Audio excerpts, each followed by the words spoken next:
Hallo, heute werden wir die Vorteile und Nachteile von Ameisennester erläutern.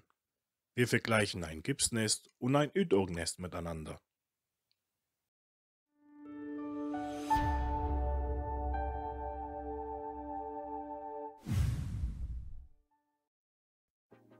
Hallo und herzlich willkommen auf Atlantis, euer Ameisenkanal.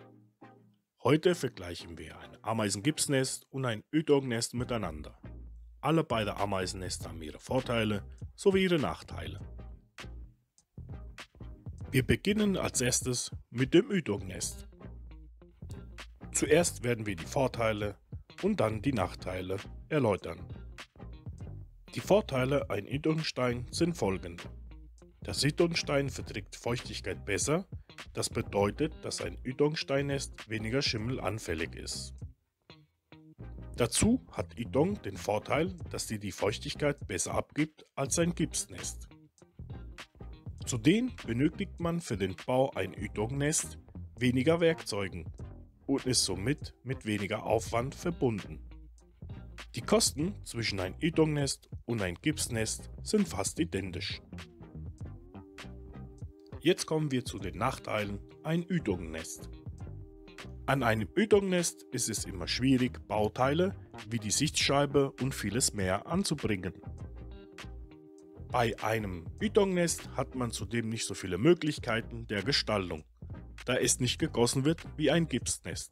Somit ist man etwas im Design eingeschränkt.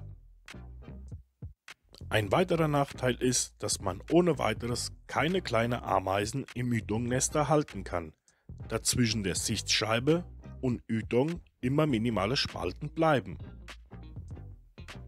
Man kann die Spalten mit Hilfe von Aquariumsilikon verschließen.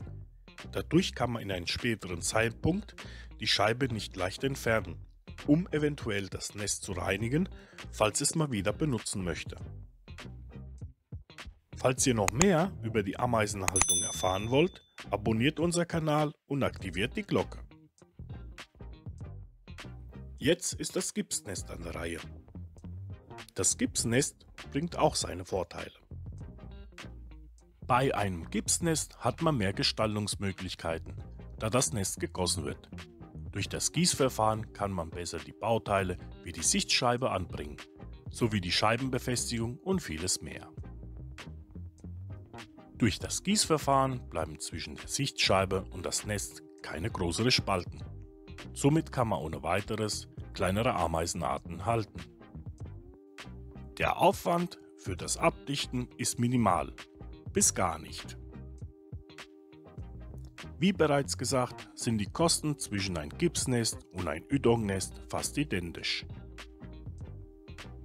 Ein Nachteil des Gipsnests ist, dass man für die Herstellung mehr Werkzeuge braucht und somit mehr Aufwand benötigt wird.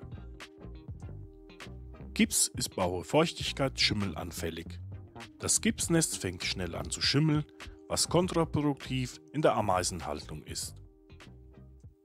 Zudem kann Gips die Feuchtigkeit nicht gleichmäßig abgeben. Siedlung ist in der Hinsicht besser. Falls ihr an Bau von Ameisennest interessiert seid, haben wir unten in der Videobeschreibung einige Videos verlinkt. Jetzt kommen wir zum Fazit. Alle beiden Ameisennester haben ihre Vorteile sowie ihre Nachteile. Letztendlich ist es den Ameisenhalter überlassen, was er für ein Nest wählt. Man sollte aber auch die Ameisenart in Betracht ziehen, die man halten will. Bei einer Ameisenart, die hohe Luftfeuchtigkeit benötigt, würden wir uns für ein Siedlungsnest entscheiden. Wir bedanken uns für das Zuschauen. Bis nächstes Mal, Atlantis, euer Ameisenkanal.